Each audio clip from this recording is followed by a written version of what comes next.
फिर से आपको आर्मी हेडक्वार्टर के बाहर की तस्वीरें दिखाते हैं, जहां पर जेनजी के कई समर्थक वहां पर जेनजी मौजूद है, वहां पर कई युवा प्रदर्शनकारी मौजूद हैं जो आर्मी हेडक्वार्टर में बातचीत का विरोध कर रहे हैं।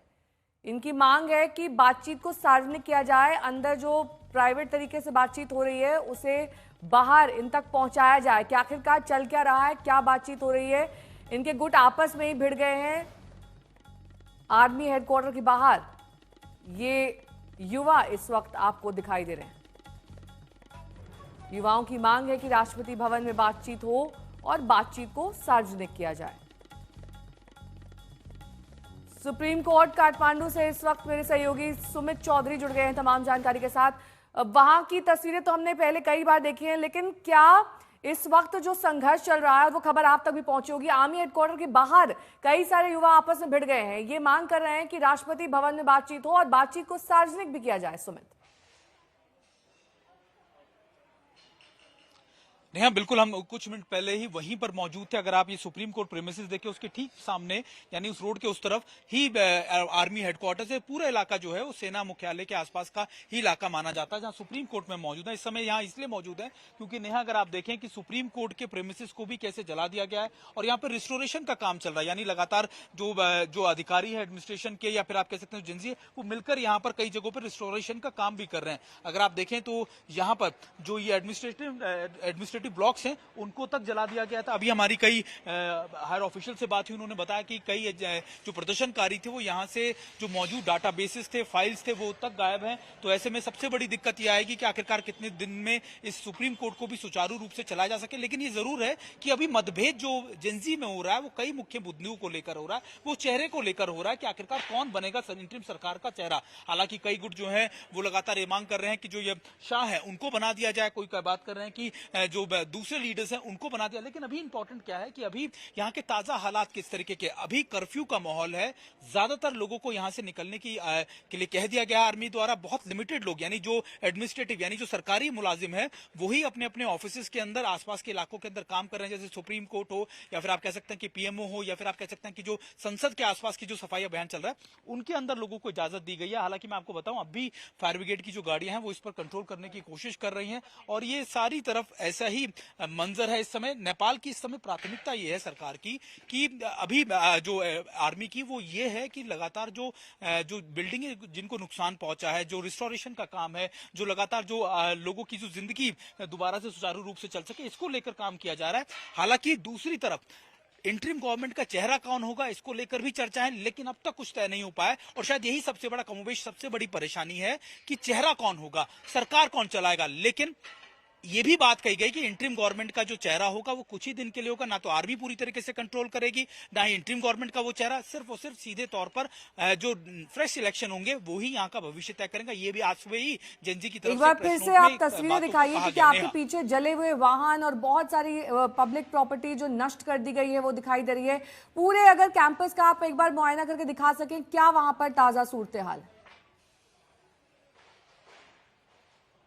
बिल्कुल, मैं अपने कैमरा पर्सन सत्या से कहूंगा नहीं, सबसे पहले आपको ये नजारा दिखाए। सबसे पहले अगर आप देखें, ये है सुप्रीम कोर्ट की बिल्डिंग। सत्या, अगर आप थोड़ा सा आगे आए मेरे साथ तो दिखा पाएंगे अपने दर्शकों को कि आखिरकार इस समय ये सुप्रीम कोर्ट है, यानी सुप्रीम अदालत है नेपाल की। और पार्लियामेंट के अलावा जिन बड़ी महत्वपूर्ण बिल्डिंगों को, संस्थानों को जलाया गया है, फिर प्रदर्शनकारियों ने जिनको नुकसान पहुंचाया है, उसमें सुप्रीम कोर्ट भी महत्वपूर्ण था। अगर आप देखें कि लगातार यहाँ पर भी ये supreme court premises main premises है जिसको जलाया गया था। यहाँ पर गाड़ियां हो, आप कह सकते कोर्ट रूम हो, रिकॉर्ड रूम्स हो, को जला दिया गया है। और आलम यह है कि अब भी इस पर आग पर काबू पाया नहीं गया। अगर आप देखें कि अब भी धुआं निकलता हुआ नजर आ जाएगा। फायर ब्रिगेड की गाड़ी अब भी खड़ी हैं, कोशिश कर रहे हैं कि जल्दी से जल्दी इस पर काबू पाया जा सके, लेकिन अब भी इस जगहों पर, इन इलाकों के अंदर आग पर काबू पाने की जो कश्मकश है वो चल रही है। दूसरा अगर आप देखें, ये अटॉर्नी जनरल का ऑफिस है जहां मैं मौजूद हूं, यानी दोनों ऑफिस जो है वो साथ साथ है। अटॉर्नी जनरल के ऑफिस में आप देखिए कि यहाँ पर भी बसेस और इसके अलावा जो वाहन है, उसके साथ साथ जो कोर्ट रूम के अंदर की जो तस्वीरें हैं वो भी मैं आपको दिखाऊंगा। लेकिन अगर आप पहले बाहर की तस्वीरें मैं आपको दिखाता हूँ। ये देखिए, जो यहाँ की सरकारी संपत्ति थी उसको भी नुकसान पहुंचा। हालांकि देखिए, प्रदर्शनकारी उस समय हजारों की संख्या में नेहा यहाँ पहुंचे थे, तो ऐसे में किसी भी सिक्योरिटी ऑफिशियल के लिए या फिर लोगों के लिए उनको रोक पाना बहुत मुश्किल है। पूरे देश के अंदर, खासतौर पर काठमांडू में ये तस्वीरें आम थी। अब मैं आपको ये तस्वीरें दिखाता हूँ, जो तस्वीरें हम अपने दर्शकों को दिखा रहे हैं। ये रिकॉर्ड रूम है जहां पर लगातार एक काम चल रहा है। हालांकि हमने इनसे जब बात की तो इन्होंने बताया कि अब से कई फाइलें हैं, कई महत्वपूर्ण दस्तावेज हैं, डाटाबेस हैं, वो लगातार यहाँ से आप कह सकते हैं जल चुका है। तो बहुत दिक्कत होगी चीजों को सुचारू रूप से करने में, और उसके बाद ही कुछ किया जा सकेगा। देखिए अब भी यहाँ से जो सामान है, जो मलबा है, उसको हटाने के काम चल रहा है। एक और चीज मैं आपको दिखाने की कोशिश करता हूँ। सत्य, अगर आप इधर दिखा सके, ये सुप्रीम कोर्ट के जजेस का और उनका एक ऑडिटोरियम है जहां पर अक्सर उनकी प्रेस कॉन्फ्रेंसेज या फिर आप कह सकते हैं कि उनकी बातचीत होती थी। और अगर आप देखें इसके हालात क्या हैं, हालांकि देखिए इसको लॉक कर दिया। अच्छा, इसको ऐसे खोलना है, कोशिश। अच्छा, ये हमें खोल के दिखाने की कोशिश कर रहे हैं कि आखिरकार यहाँ के ताजा, इसको भी पूरी तरीके से आप कह सकते हैं आग लगा दी गई थी, और ये आलम हर जगह इसी तरीके का। हमने कोशिश की लेकिन आइए, खुल गया है। आइए सत्य, अगर आप दिखा सके, ये देखिए, ये है वो जगह जहां पर अगर आप देखें कि इसको कैसे जला दिया गया पूरी तरीके से। इन इलाकों में अगर आप ये देखें, ये वो महत्वपूर्ण बिल्डिंगें होती हैं किसी भी देश के लिए जहां से उनकी कानून व्यवस्था चलती है, और कानून व्यवस्था के साथ साथ वहां पर किस तरीके की आगे के काम चलेंगे उनको यहां से तय किया जाता है। लेकिन शायद मुझे लगता है कि हर संस्थान में इसी तरीके का नजारा हमें देखने को मिल रहा है। हर जगह जहां हम जा रहे हैं वहां पर इसी तरीके की तस्वीरें हमें मिल रही है। ये सुप्रीम कोर्ट है, यानी यहाँ की सबसे बड़ी कोर्ट, और उसके आसपास यानी उस सुप्रीम कोर्ट में कैसे नजारे, ये हम अपने दर्शकों तक पहुंचा रहे हैं। नेहा, इसके अलावा जो तस्वीरें आप दिखा रहे हैं, जाहिर तौर पर एक्सक्लूसिव तस्वीरें आप आज तक पर देख रहे हैं, सुप्रीम कोर्ट के भीतर की तस्वीर है ये। दरअसल सुमित, वो मेन रूम लग रहा है जहां पर कोर्ट में फैसले दिए जाते हैं। वहां पर पेटिशन के लिए जो तमाम लोग आते हैं, वहां पर बेंचेस लगी हुई हैं। अगर आप पूरे इस एरिया को एक बार फिर से दिखा सकें, अलग अलग जगहों को दिखा सकें, क्या कोई ऐसी जगह है इस प्रेमाइसेस में जो साबुत बची है, जिसे जलाया ना गया हो, जो नष्ट ना हुई हो? नेहा, ये दरअसल कोर्ट रूम नहीं है, ये दरअसल कॉन्फ्रेंस रूम है जहां पर जजेस अक्सर आपस में एक दूसरे के साथ किन्हीं मुद्दों के ऊपर चर्चा करते हैं, या फिर जो बड़े वकील होते हैं, अटॉर्नी हैं या कोई दूसरे बड़े वकील हैं, वो यहाँ पर एक दूसरे के साथ किसी विषय पर चर्चा करते हैं। नहीं, महत्वपूर्ण कॉन्फ्रेंस रूम होता है ये एक तरीके का, जहां पर चर्चाएं की जाती हैं। ये तो आपने देख लिया। आप देखिए कैसा आप कह सकते हैं कि बर्बाद हो चुका है ये पूरा इलाका। अब मैं आपको दोबारा से, मेरे कैमरा पर्सन अगर मेरे साथ चले, सत्या एक बार फिर दिखाइए। ये अगर आप देखें तो यहाँ पर भी आलम यहाँ है। हालांकि देखिए यहाँ पर जो लोग हैं, अधिकारी हैं इनके, वो लगातार यहाँ पर सफाई करने का कोशिश कर रहे हैं कि चीजें ठीक हो जाएं, बेहतर सुचारू रूप से चल पाएं। इसलिए सभी लोग, खासतौर पे आप कह सकते हैं कि वो युवा भी जो प्रदर्शन में वो लोग भी शामिल हो रहे हैं। इसके अलावा जो एडमिनिस्ट्रेटिव वर्कर्स जो हैं वो भी इसमें काम कर रहे हैं, और सभी लोग हमको यहाँ पर आज सुबह से दिख रहे हैं। और अगर आप देखें सत्या, अगर आप आगे चले मेरे साथ और देखिए, यहाँ पर अगर आपको वो लोग सारे के सारे नजर आ जाएंगे जो यहाँ पर मौजूद हैं, और सुबह से ही लगातार ये लोग खुद ही इन चीजों को रिस्टोर करने का काम कर रहे हैं। हालांकि जब हमारे अधिकारियों से बातचीत हुई तो उन्होंने बताया कि करीबन हफ्ते भर का वक्त लगेगा, हफ्ते भर का वक्त लगेगा। एक और मैं चीज आपको दिखाता हूं, आइए इधर भी मैं आपको दिखाने की कोशिश करता हूं।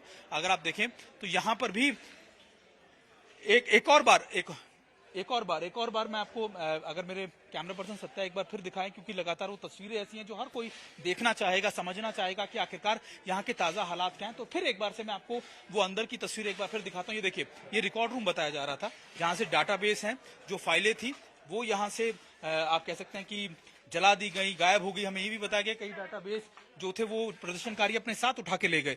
तो ऐसे में रिकॉर्ड पा पाना वो भी बड़ी दिक्कत है। तो रिकॉर्ड्स का हो पाना या फिर रिकॉर्ड्स का उसको आपको दोबारा से उसको निकाल पाना भी बड़ी दिक्कत होगी। और एक बार फिर सत्य, आइए फिर से, क्योंकि वो तस्वीरें अपने आप में बहुत कुछ बयां कर रही हैं, वो तस्वीरें अपने आप में बहुत कुछ बता रही हैं। तो एक बार फिर अपने दर्शकों को तस्वीरें हम दिखा देते हैं। आखिरकार इस समय के सुप्रीम कोर्ट के हालात क्या हैं, सुप्रीम कोर्ट किस तरीके का के आलम है। आपने लगातार आप नेपाल से तस्वीरें देख रहे होंगे, अलग अलग तस्वीरें, संसद भवन की तस्वीरें, प्रधानमंत्री के आवास की तस्वीरें, यहां तक कि आपने पुलिस हेडक्वार्टर्स की तस्वीर, कई जगहों की तस्वीरें आपने देखी होंगी। लेकिन ये सुप्रीम कोर्ट का नजारा है। हालांकि देखिए, ऐसा ना हो कि इन्होंने फिर दोबारा से बंद कर दिया हो इसको, लेकिन कोशिश करता हूं मैं आपको दूसरा। सत्या, अगर आप इधर से दिखा सके, सत्या अगर आप एक बार फिर यहां से दिखा सके सत्या, क्योंकि देखिए ये इलाका बहुत ज्यादा आप कह सकते हैं कि एक टाइम में हाई प्रोफाइल इलाका, बहुत संवेदनशील इलाका रहा होगा। यहाँ पर आम लोग नहीं आते होंगे, सिर्फ जजेस ही यहाँ पर आ पाते होंगे, या फिर आप कह सकते हैं कि अटॉर्नी या फिर बड़े अधिकारी। लेकिन अब जब प्रदर्शनकारी भीड़ का हिस्सा बने, जब प्रदर्शनकारी यहाँ पहुंचे, तो शायद यहाँ पर कोई ऐसी जगह नहीं थी जहां पर वो घुस ना पाए हो। सब जगह अगर आप देखें, ये रिकॉर्ड रूम है, ये रिसेप्शन रूम है, जहां पर पासेस बनते हैं सुप्रीम कोर्ट में आने के, उसमें भी क्या हालात हैं। तो ये सारी तस्वीरें आपको अपने आप में बयां कर देंगी कि इस समय क्या हुआ होगा। और एक बार फिर अगर, क्योंकि ये देखिए, आइए सत्या, ये है सुप्रीम कोर्ट का वो रूम जहां पर अगर आप बात करते हो कि एक टाइम में जजेस कानून के ऊपर बड़ा मशवरा करते होंगे या फिर कोई बड़े फैसलों को लेकर किसी बड़े उसको डिस्कशन होते होंगे जजेस के, आज उसकी हालत क्या है, ताजा हालात आप देखिए। ये ऐसे कोर्ट रूम की हालत भी है। मैंने आपको सुप्रीम कोर्ट की एक और विंग के बारे में दिखाया था, वो पूरा जल चुका है, पूरी तरीके से बर्बाद हो चुका है। उसमें आग अब भी लगी हुई है, उस पर आग पे काबू पाने का काम अब भी चल रहा है। लेकिन ये ताजा हालात इस समय हर जगह के हैं नेपाल में, और खास तौर पर उन चुनिंदा बिल्डिंगों में, उन चुनिंदा इमारतों में जो कभी यहाँ के कानून व्यवस्था या फिर आप कह सकते हैं कि यहाँ की सरकार के लिए बहुत महत्वपूर्ण इमारतें रही होंगी, लेकिन अब सिर्फ खंडर में तब्दील हो चुकी हैं और इन्हें ठीक करने में बहुत वक्त लगेगा। और सबसे बड़ी दिक्कत आएगी उन रिकॉर्ड्स की, उन फाइलों की या फिर उन कानूनी दस्तावेजों की जो यहां पर तय करेंगे कि आखिरकार कैसे, मतलब किसी बड़े केस में किसी बड़े चीज आप कह सकते हैं कि जानकारी के लिए तौर पर अगर कोई जानकारी इकट्ठा करनी पड़े तो कैसे किया जाएगा, क्योंकि ज्यादातर सारी चीजें जल चुकी है या फिर प्रदर्शनकारी अपने साथ ले जा चुके हैं। तो निश्चित तौर पर यह बहुत बड़ी दिक्कत नेपाल के लिए आने वाली है, और इसी का फायदा शायद मुझे लगता है कि प्रदर्शनकारियों के बीच में कुछ लोगों ने उठाया भी होगा, उन्होंने कुछ फाइलें जानबूझ के जलाई भी होंगी या फिर कुछ रिकॉर्ड लेकर भी गए होंगे, और अभी यहाँ के जो कर्मचारी हैं वो उन्हीं चीजों को रिवाइव करने या फिर निकाल पाने, इकट्ठा कर पाने की कोशिश कर रहे हैं। जो बचा कुचा हिस्सा है, जो बचा कुचा सामान है, उनको इकट्ठा कर रहे हैं ताकि कम से कम कुछ तो जानकारी मिल पाए। लेकिन शायद वो बड़ी दिक्कत है, और हम आपको एक बार फिर से ये तस्वीरें, ये नजारा दिखा रहे हैं। ये सुप्रीम कोर्ट का नजारा, नेपाल के सुप्रीम कोर्ट का नजारा है, जो आप देखेंगे और समझेंगे कि आखिरकार अभी यहाँ के ताजा हालात कैसे हैं। नेहा, जाहिर तौर पर कई ऐसी चीजें यहाँ पर सुमित आपके कैमरे में कैद हो रही हैं जो दर्शक पहली बार देख रहे हैं। दरअसल ये विध्वंस कुछ दिन पहले ही हो चुका था, पूरी तरीके से बर्बादी। और ये जो सुप्रीम कोर्ट के बाहर की आपने तस्वीर दिखाई, अंदर की तस्वीर दिखाई, ये मंजर अब बता रहा है कि यहाँ कुछ भी बाकी नहीं बचा है। इसे दोबारा बनाने में या फिर इसका रेनोवेशन करने में भी एक लंबा अरसा, एक लंबा वक्त लग सकता है। अभी तो सिर्फ वहां पर सफाई का ही काम हो रहा है। लेकिन सुमित, हम आपसे ये भी जानना चाहेंगे कि आज जब आप एयरपोर्ट से यहां तक पहुंचे तो रास्ते भर में आपने क्या देखा? क्या वहां पर कर्फ्यू पूरी तरीके से लागू दिखाई दे रहा है या फिर उसमें ढील दी गई थी या फिर कहीं पर छुटपुट लोग इकट्ठा हो रहे हैं कम संख्या में? क्या तस्वीर दिखी? देखिए बिल्कुल आज कल क्योंकि ये डिसीजन लिया गया था खासतौर पे सिविल एडमिनिस्ट्रेशन की तरफ से और सिविल एविएशन मिनिस्ट्री की तरफ से कि फ्लाइट्स को आने दिया जाए, इंटरनेशनल एयरपोर्ट को खोला जाए। और उसके बाद आज जब पहली फ्लाइट को जो दिल्ली से उतरी उसमें हम भी शामिल थे, मैं और मेरा कैमरा पर्सन सत्या। निश्चित तौर पर हमने एक चीज जरूर देखी कि वहां पर जो लोग पहुंच रहे थे, नेपाल के अलग अलग जो हिस्सों, नेपाल के जो सिटीजन थे वो अपने अलग अलग देश दुनिया के अलग अलग हिस्सों से पहुंच रहे थे। उनको एक बड़ा डर था, एक संशय था कि हमारे घर वाले कैसे हैं, क्या हालात हैं, क्या हमारी प्रॉपर्टीज, हमारी जो घर हैं उनको तो नहीं जला दिया गया। तो एक तरीके का डर था। और यहाँ पर जो मौजूद लोग जो भारतीय हैं, दूसरे देशों से आए हुए, वो भी ये देख रहे थे कि हम यहाँ से